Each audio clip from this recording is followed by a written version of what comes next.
In this chapter, we will complete the steps of your iDirect satellite router installation. Please follow these instructions. Turn on the iDirect satellite router.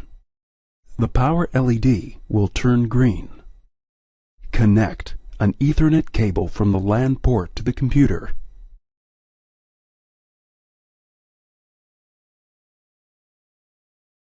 Once the Ethernet cable is connected to the computer, check to see if the modem is allocating an IP address to the computer. The IP address is sent by the modem DHCP. If not, you will need to configure it manually.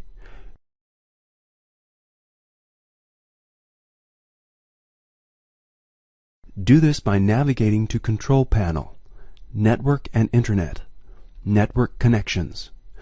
Right-click the Local Area Connection button, and under the Networking tab, select Internet Protocol version 4 and press the Properties button. Fill in the default gateway IP address and make sure to configure the next IP address in the subnet.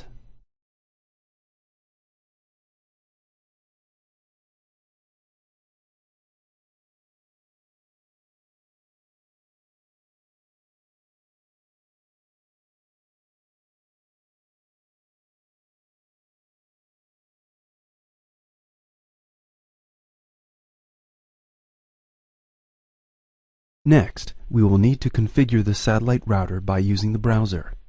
You might recognize this as a similar process to standard modems like the Netgear and D-Link modems. The default credentials for the X1 satellite router are as follows: username admin, password iDirect. In the main dashboard section, you can view the general information details of the satellite router.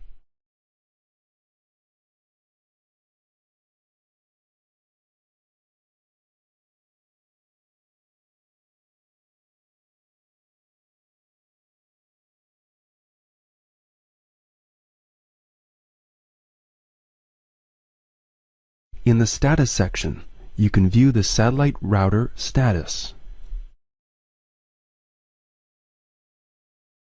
Whenever the satellite router is connected to the network, it will indicate In Network, and the status LED will be solid green.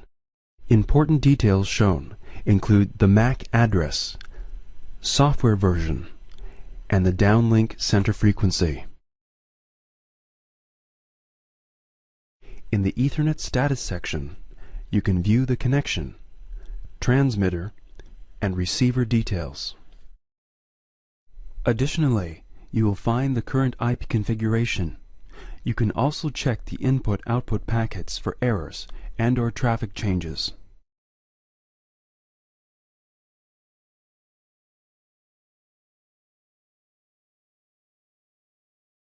In the IP configuration section, you can view the LAN interface, management interface, DHCP, and DNS details.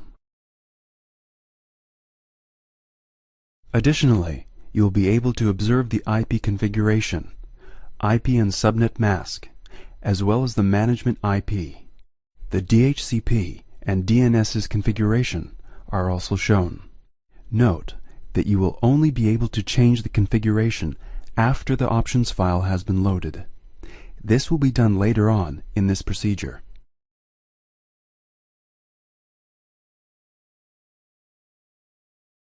In the Remote Events and SATCOM Graph sections, you can view the log details.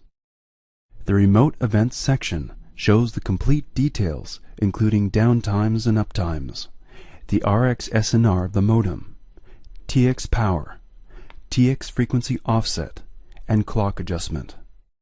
The SATCOM Graph section shows you the following signal statuses to assist in determining the quality of signal: RX SNR, TX power, and TX frequency offset.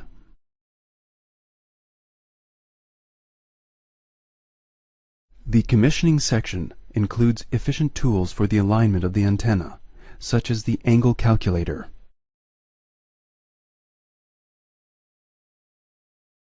You can type your geolocation, latitude and longitude, and the satellite location, spacecraft position, which can be calculated at dishpointer.com. This will calculate the elevation and azimuth angles that the technicians should use.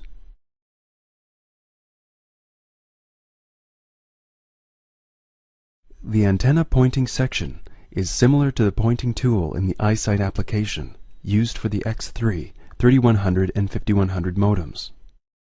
At this point, the antenna should be aligned to the correct angles so that you can use this tool to maximize the RX signal by referencing the graphic indicator. In addition to this, there is an option to attach a voltmeter to the TX cable to measure the satellite signal while pointing the dish. This will be possible by connecting it to a voltmeter and turning on the TX-PWN voltage button.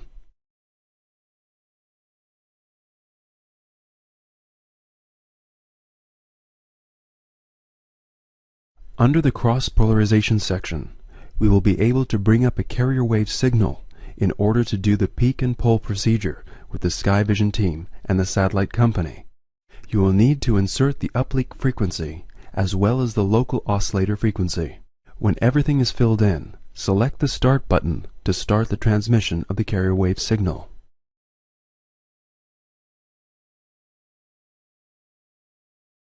At this point, you will need to download the remote package from the following link.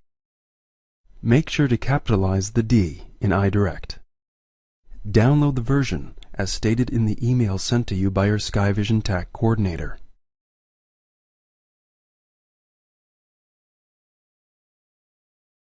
To load the remote package and the options file, do the following. Select Admin, File Management, Load Package, and Load Options file. Just press on the Browse buttons and load the package and/or the options file from your computer that you previously saved.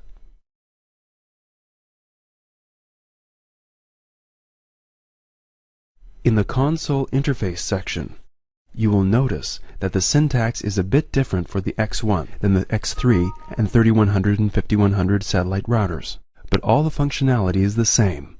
Use the Help command to view all commands available.